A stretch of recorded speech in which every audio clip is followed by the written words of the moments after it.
Assalamualaikum Bu. Enggak, Mohon maaf, ini dengan Ibu siapa ya Bu ya? Ibu Hanifah. Baik, Ibu Hanifah, perkenalkan saya perawat Nurul. Di sini saya akan melakukan pendidikan kesehatan mengenai ASI eksklusif ya Bu ya. Iya. Nanti tujuannya agar Ibu dapat mengetahui manfaat ASI eksklusif ya Bu ya bagi bayi Ibu. Apakah ada yang ditanyakan Bu? Tidak. Ibu sudah siap? Tidak siap. Sebelumnya saya akan tanya terlebih dahulu ya Bu ya, apakah sebelumnya Ibu pernah mendapatkan informasi mengenai ASI eksklusif Bu? Saya pernah mendengar ASI eksklusif itu biasanya diberikan bayi tanpa ada tambahan makanan. Oh iya Bu, betul sekali. Jadi ASI eksklusif itu diberikan pada bayi usia 0 sampai 6 bulan ya Bu ya, tanpa ada tambahan atau cairan apapun. Nanti itu manfaatnya banyak sekali Bu. Yang pertama itu untuk sumber nutrisi bagi bayi. Yang kedua itu untuk meningkatkan sistem kekebalan tubuh bayi. Dan yang terakhir itu supaya mendekatkan hubungan antara anak dan ibu. Nanti selain itu ada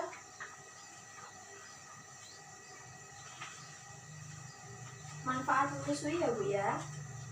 Yang pertama itu menyusui itu mengurangi resiko bayi untuk terkena penyakit Bu. Yang kedua menyusui itu juga bisa meningkatkan berat badan bayi. Dan yang terakhir jika ibu menyusui secara rutin itu akan mengurangi resiko ibu untuk terkena penyakit seperti osteoporosis, diabetes, lalu kanker rahim Bu.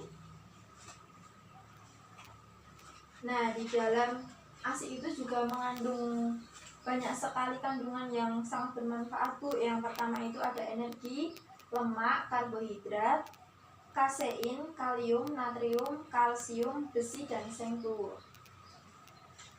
Nah, komposisi nutrisi pada ASI saat hari-hari pertama kelahiran itu ibu sebelum menyusui itu akan mengeluarkan kolostrum. Itu gunanya untuk sebagai antibodi bagi tubuh. Itu warnanya putih Bu. Nanti saat usia 6 minggu nanti ibu akan mengeluarkan ASINya itu akan mengandung konsentrasi antibodi yang paling tinggi. Jadinya ini pada saat 6 minggu itu ASI berguna untuk meningkatkan imun pada bayi. Lalu saat usia 3 bulan itu ASINya mengandung kalori yang berguna untuk menambah berat badan Bu, terutama untuk pertumbuhan otot ya Bu ya bagi si kecil. Lalu pada usia 6 bulan ASINya itu mengandung asam lemak omega tinggi untuk perkembangan otak si bayi.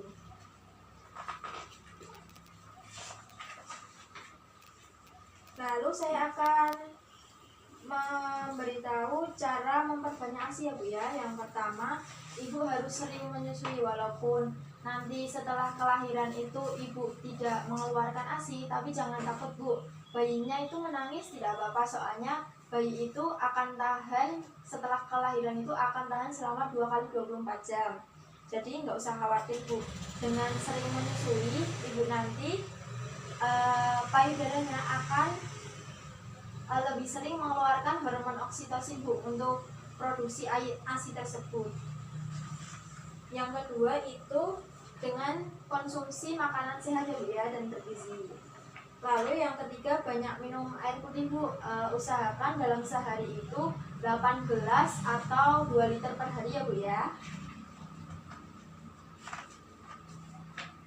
Lalu saat menyusui itu jangan tergesa-gesa Bu, emosinya harus stabil, harus tenang, soalnya nanti kalau ibu dengan kondisi yang tidak tenang, emosi itu akan mengakibatkan produksi ASI itu lebih sedikit Bu, tidak keluar banyak, seperti itu.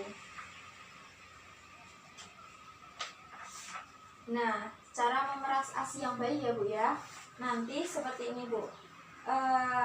Tangan ibu itu diberikan pada payudara di daerah areola itu yang warnanya coklat itu dalam bentuk C ya Bu ya. Nanti disangga yang 4 itu menyangga, lalu yang jempolnya itu diginiin Bu, nanti buat mencet. Lah nanti kalau semisal anaknya itu sudah selesai untuk menyusui, nanti dagunya diginiin aja Bu, supaya tidak melecetkan puting susu ibu.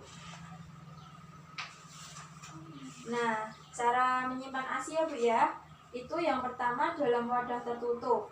Itu kalau di dalam suhu ruangan itu bertahannya antara 3-4 jam ya Bu ya. Lalu yang kedua di dalam kulkas dengan suhu 0-4 derajat Celcius itu akan bertahan lebih lama, yaitu 3-8 hari ya Bu ya.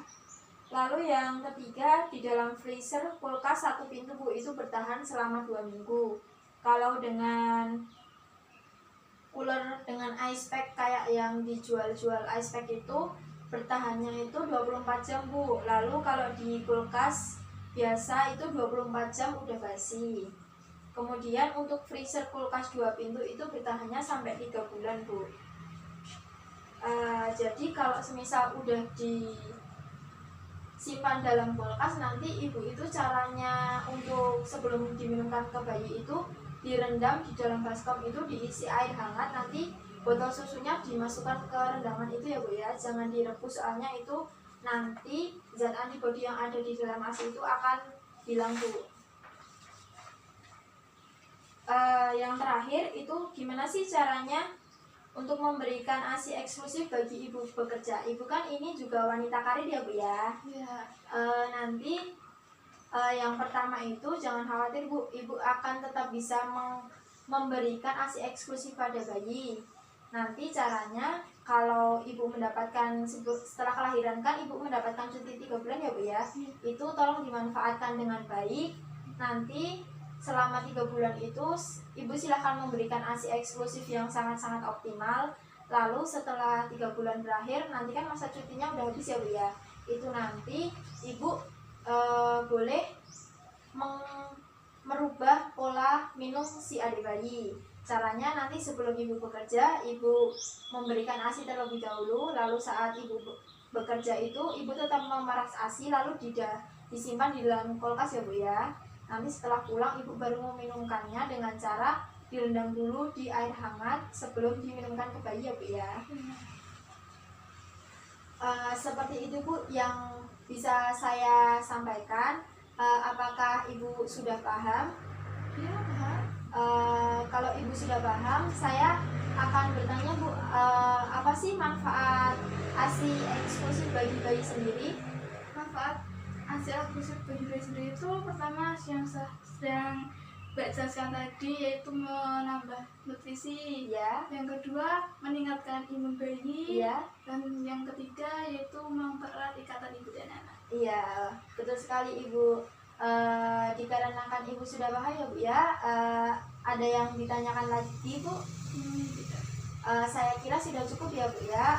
Terima kasih atas waktunya ya Bu ya. Mohon maaf jika saya mengganggu. Ya. Nanti setelah ini jikalau Ibu mengalami kesulitan dalam menyusui, Ibu bisa datang kembali untuk konsultasi dengan saya Bu ya.